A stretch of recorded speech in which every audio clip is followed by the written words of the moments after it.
में एक विज्ञान बनाया गया था कि हमें कैसे रहना चाहिए। तो दिवाली के महत्व को काफी हद तक नजरअंदाज कर दिया गया है। इसे वापस लाने का समय आ गया है ताकि आपकी ऊर्जाएं गिर ना जाएं और आप उन सभी अशुभ शक्तियों के शिकार न बन जाएं जो हमेशा हम पर काम करती रहती हैं।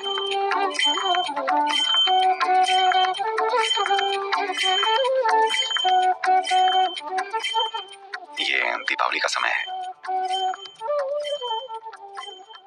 इसका क्या महत्व है? ये वो त्योहार है जो हमेशा चंद्र कैलेंडर में कार्तिक मास के 13वें दिन आता है और इसे त्रयोदशी कहते हैं। कार्तिक मास के 13वें दिन त्योहार होता है।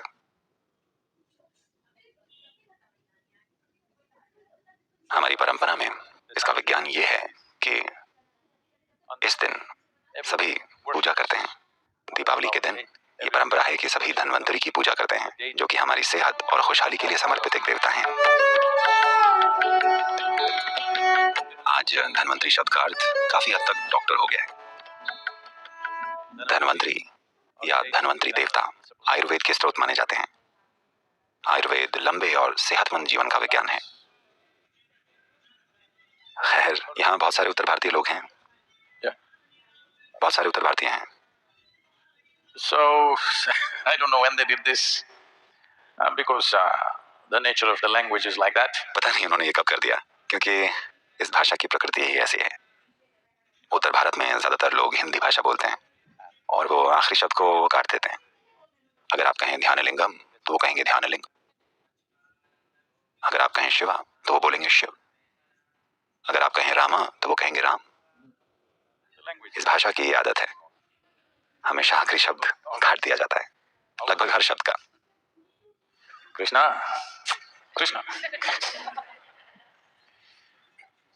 दीपावली, दिवाली। कुछ इस तरह। तो किसी ने धनवंतरी और त्रयोदशी शब्दों को काटा और बना दिया धनतेरह। जो चीज सेहत की थी वो धन की बन गई। धन यानी पैसा। आप सब सोचते हैं दीपावली पैसे से जुड़ी है। ये बात सेहत की क्यों है? For those of us who live in the northern hemisphere, it is from this day onwards certain things change from the Trayodashi of Kartika Masa. क्योंकि हम में से जो लोग उत्तरी गोलार्ध में रहते हैं उनके लिए कार्तिक मास की त्रयोदशी से कुछ चीजें बदल जाती हैं। चीजें बदलती हैं कुछ ऐसे कि जीवन धीमा होता चला जाता है। तो सर्दियों के महीने के दौरान आपको अपने साथ क्या करना चाहिए, आपको कब उठना चाहिए, आपको क्या खाना चाहिए, आपके खाने की आदतें कैसे बदलनी चाहिए, आपके योग अभ्यास कैसे बदलने चाहिए, सबके लिए हमारी परंपरा में एक विज्ञान बनाया गया था कि हमारा रहन सहन कैसा होना चाहिए ताकि सर्दियों के महीनों से हम गुजर पाए, बिना बीमार पड़े, बिना निराश हुए और बिना जीवन में संतुलन और उद्देश्य खोए। ऐसा कैसे करना है, इसका एक पूरा का पूरा विज्ञान था। दिए जलाना और पटाखे फोड़ना भी उन्हीं चीजों में से एक था, ताकि आपकी ऊर्जाएं गिरने न लग जाएं। वंश के स्तर पर एक आयाम होता है। हमारे अंदर विकास की प्रक्रिया से जुड़ी यादें होती हैं जो सोचती हैं कि जैसे ही सर्दी के महीने आते हैं, चाहे मौसम वाकई ठंडा हो या ग्लोबल वार्मिंग की वजह से गर्मी बनी रहे, उससे कोई फर्क नहीं पड़ता, बदलाव तो होते ही हैं। धरती और सूरज के बीच की दूरी और धरती और सूर्य के बीच की स्थिति बदल जाती है। इस वजह से धरती पर जीवन धीमा होता जाता है। अगर आप एक भालू होते, मेरा मानना है कुछ समय पहले आप थे, तो आप एक लंबी नींद में होते। तो शरीर में लंबी नींद में जाने की एक टेंडेंसी या प्रवृत्ति होती है। अगर आपको यह ना पता हो तो इन दिनों बीज अंकुरित नहीं होते। भारत में इस मौसम से लेकर 14 जनवरी तक कोई किसान बीज नहीं बोता, क्योंकि बीज पूरी तरह से अंकुरित नहीं होगा या उतनी तेजी से अंकुरित नहीं होगा जितना दूसरे मौसमों में होता है। उत्तरी गोलार्ध में हर चीज, पूरा जीवन ही धीमा हो जाता है।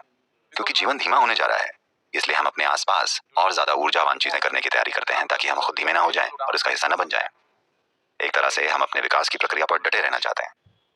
हाँ, अगर हम कोई और प्राणी होते तो हम कहीं दुबकर सो जाते हैं, और अब हम इंसान बन गए हैं। हमने अपने शरीर की सीमाओं को पार कर लिया है। मैं बहुत ज्यादा ही चीजें मानकर चल रहा हूँ क्या? माना जाता है कि आप अपने शरीर की टेंडेंसी से ऊपर उठ चुके हैं, तो इनसे ऊपर उठने के लिए कई गतिविधियां बनाई गई हैं ताकि आप एक वैसे हाइबरनेशन जैसी हालत में ना चले जाएं। शारीरिक सुस्ती, मानसिक स्तर पर थोड़ा सा डिप्रेशन, ऐसे सभी के साथ आसानी से हो सकता है, क्योंकि मौसम ही ऐसा होता है। ठंडे देशों में निश्चित रूप से लोग इसका अनुभव करते हैं, हाँ या नहीं? क्योंकि आपके भीतर चीजें धीमी हो गई हैं। उत्तरी गोलार्ध में सिर्फ आप ही नहीं, सब कुछ धीमा हो जाता है, क्योंकि सूर्य के साथ हमारा संबंध बदल जाता है, जो कि हमारे जीवन का बेसिक सोर्स है। इस धरती पर ऊर्जा का बेसिक सोर्स सूर्य है। इसलिए नहीं कि आपने सोलर पैनल बना लिया है, सूर्य हमेशा से रहा है। अब क्योंकि उत्तरी गोलार्ध और सूर्य का संबंध बदल गया है, यानी आप सूर्य से दूर हो गए हैं, इसलिए इस महीने से धीमापन आ जाता है।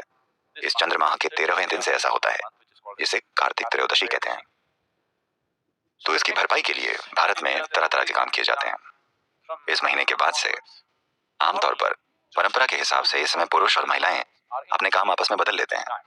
एग्जाम्पल के लिए ये महिलाओं के लिए रोजाना का काम है, अब नहीं रहा, पर भारतीय गांव में अब भी ऐसा होता है कि सुबह सबसे पहले वो अपने घर के बाहर सफाई करती हैं और कुछ ज्योमेट्री वाले आकार बनाती हैं। ये ज्योमेट्री आज महिलाएं सिर्फ एक ही डिजाइन जानती हैं, अफसोस है। वो एक ही चीज बना देती हैं, या इसे रंगवा देती हैं, या एक खाके से उसे बना देती हैं, नहीं तो उन्हें चावल के आटे से रंगोली बनानी होती है। और हर रोज सोमवार, मंगलवार और ऐसे हफ्ते के हर दिन उन्हें एक विशेष डिजाइन बनानी होती है, ज्योमेट्रिक डिजाइन, जिससे हमारे घर में एक विशेष ऊर्जा आकर्षित हो। अगर आज पूर्णिमा है तो एक तरह की डिजाइन, अगर अमावस्या हो तो अलग डिजाइन। तो 28 पैटर्न हुआ करते थे और लोग जानते थे कि किस दिन क्या बनाना है। तो इन महीनों में रंगोलियां बनाने का काम पुरुषों का हो जाता है, और ये इकलौता ऐसा महीना है जब पुरुषों को सुबह सड़क पर गाना गाते हुए जाना होता है। सुबह सुबह उन्हें सड़कों पर गाना गाते हुए निकलना होता है। आज भी बहुत कम लोग ऐसा करते हैं। भारत के गांव में कुछ हद तक, और शहरों में फिर से ये चलन फिर से शुरू हो रहा है। आज हमारे शहर बहुत बड़े हो गए हैं, वरना अगर आप किसी गांव में रहते तो वहां रहने वाले हर इंसान को अपने सिस्टम में ढोल और संगीत की इस ताल की जरूरत होती है, ताकि वे हाइबरनेट न करने लगे, ताकि उनका सिस्टम धीमा न हो जाए। तो दीपावली इसीलिए होती है, शायद आप रोशनी न देख पाएं, इसलिए पटाखे जलाए जाते हैं ताकि आप जाग जाएं। सुबह 4:30 बजे लोग पूरे कस्बे में पटाखे फोड़ने शुरू कर देते हैं, जिससे लोग जाग जाएं और सभी जीवंत हो जाएं।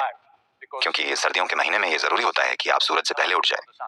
सूरज की पहली किरण घास पर या किसी कीड़े या कीट पर नहीं पड़नी चाहिए, सूरज की पहली किरण आप पर पड़नी चाहिए। This is a commitment. That is why before sunrise, everybody is out to receive the first rays of sun upon themselves, not upon the ground. लोग ये कमिटमेंट लेते हैं, इसीलिए सभी सूर्योदय से पहले बाहर आ जाते हैं ताकि सूरज की पहली किरण उनके ऊपर पड़े, न कि जमीन पर। तो इस त्योहार के महत्व को काफी हद तक नजरअंदाज कर दिया गया है, पर फिर भी लोग थोड़ा बहुत गा रहे हैं और कुछ पटाखे फोड़ रहे हैं।